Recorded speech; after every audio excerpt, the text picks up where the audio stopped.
अस्सलामुअलैकुम वरहमतुल्लाहि वबरकातुहू। नाज़रीन, ਅੱਜ ਅਸੀਂ ਆਪਣੇ ਕਿਚਨ 'ਚ ਤਿਆਰ ਕਰ ਰਹੇ ਹਾਂ ਟੋਮੈਟੋ ਕੈਚਅਪ। ਬਿਹਤਰੀਨ ਰੈਸਪੀ ਦੇ ਨਾਲ ਬਹੁਤ ਹੀ ਮਜ਼ੇਦਾਰ ਟੋਮੈਟੋ ਕੈਚਅਪ ਤੁਹਾਨੂੰ ਵੀ ਸਿਖਾਉਂਦੇ ਹਾਂ ਅਸੀਂ ਕਿਸ ਤਰੀਕੇ ਨਾਲ ਤਿਆਰ ਕਰ ਰਹੇ ਹਾਂ।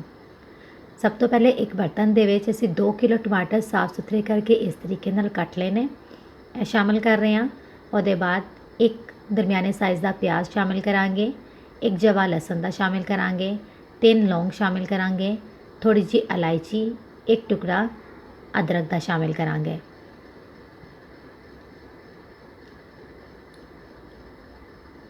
टमाटर के पानी के नाल ही असीं इहनूं अच्छे तरीके नाल उबाल लेना है कि टमाटर अच्छे तरीके नाल गल जाए, लसन प्याज अच्छे तरीके नाल गल जाए। इजाफी पानी शामिल करने की ज़रूरत नहीं। 20 मिनट रखने के बाद बिल्कुल अच्छे तरीके नाल टमाटर गल गए ने और असी ठंडा करन दे बाद इन्हों ग्राइंडर दे विच पीस लांगे। अगर ठंडा होने के बाद अच्छे तरीके नाल असी इन्हों पीस लांगे। नाज़रीन, अजी ठंडा होने के बाद अच्छे तरीके नाल इन्हों पीस लिया है। पानी इजाफी पानी शामिल करने की ज़रूरत महसूस नहीं हुई, टमाटर के पानी दे विच शामिल करता है। हुण एक बर्तन के उत्ते असी छन्नी रख लीए ताकि इस सारे मिक्सचर नूं असी अच्छे तरीके नाल छान सकीए।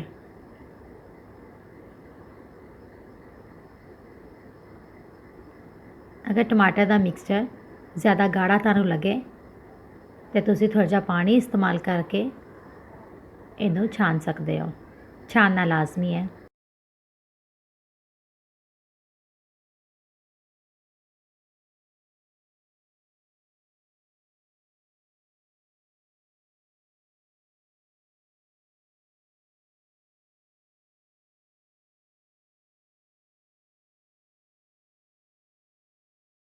असी तो सारा मिक्सर अच्छे तरीके नाल छानन के बाद इजाफी निकाल लिया।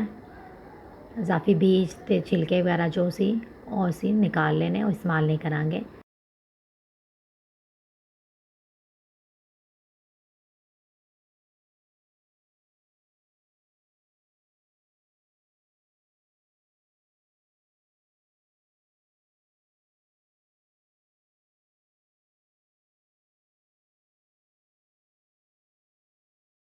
कैचअप तैयार करने वास्ते जिन्ना चीज़ां ज़रूरत है, असी 1 चम्मच नमक लिया है, आधा चम्मच लाल मिर्च पाउडर लिया है, आधी प्याली असी चीनी इस्तेमाल करांगे तो 1 प्याली असी सिरका इस्तेमाल करांगे। एक बर्तन के टमाटर पेस्ट शामिल करांगे, नमक मिर्च चीनी शामिल कर दी, सिरका शामिल कर देंगे।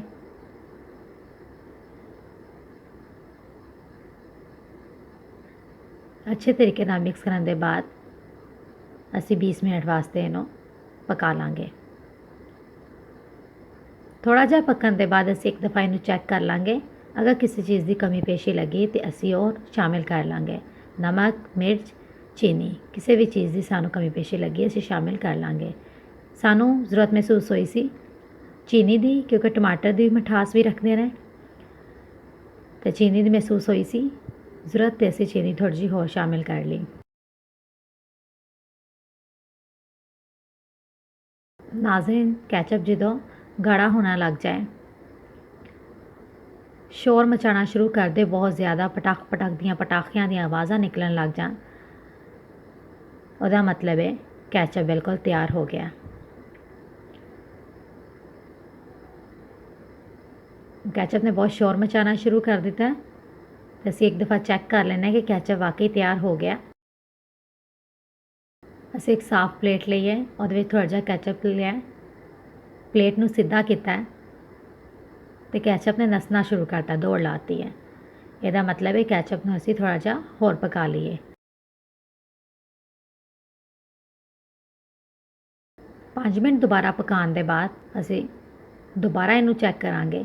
कैचअप बिल्कुल ठहर गया, यदा मतलब है कैचअप बिल्कुल तैयार है। ठंडा होने के बाद थोड़ा जिहा होर थिक हो जाएगा, होर गाढ़ा हो जाएगा। ठंडा करने के बाद नाज़रीन, टमाटो कैचअप बिल्कुल तैयार है। बहुत ही मज़ेदार कैचअप, जो खाएगा वो बिल्कुल नहीं कह सकता कि यह घर बनाया गया है। बहुत ही मज़ेदार कैचअप। ਅਗਰ ਲਸਣ ਪਿਆਜ਼ ਅਦਰਕ ਸਕਿਪ ਕਰਨਾ ਚਾਹੋ ਤੁਸੀਂ ਸਕਿਪ ਵੀ ਕਰ ਸਕਦੇ ਹੋ। ਅਸੀਂ ਦੋਨੋਂ ਤਰੀਕੇ ਨਾਲ ਆਪਣੇ ਘਰ ਕੈਚਅਪ ਤਿਆਰ ਕਰਨੇ ਆ। ਇਸ ਮਜ਼ੇਦਾਰ ਕੈਚਅਪ ਦੀ ਰੈਸਪੀ ਦੇ ਨਾਲ ਮੈਨੂੰ ਇਜਾਜ਼ਤ ਦਿਓ। ਆਪਣੀ ਦੁਆਵਾਂ ਯਾਦ ਰੱਖਿਓ। ਅੱਲਾ ਹਾਫਿਜ਼।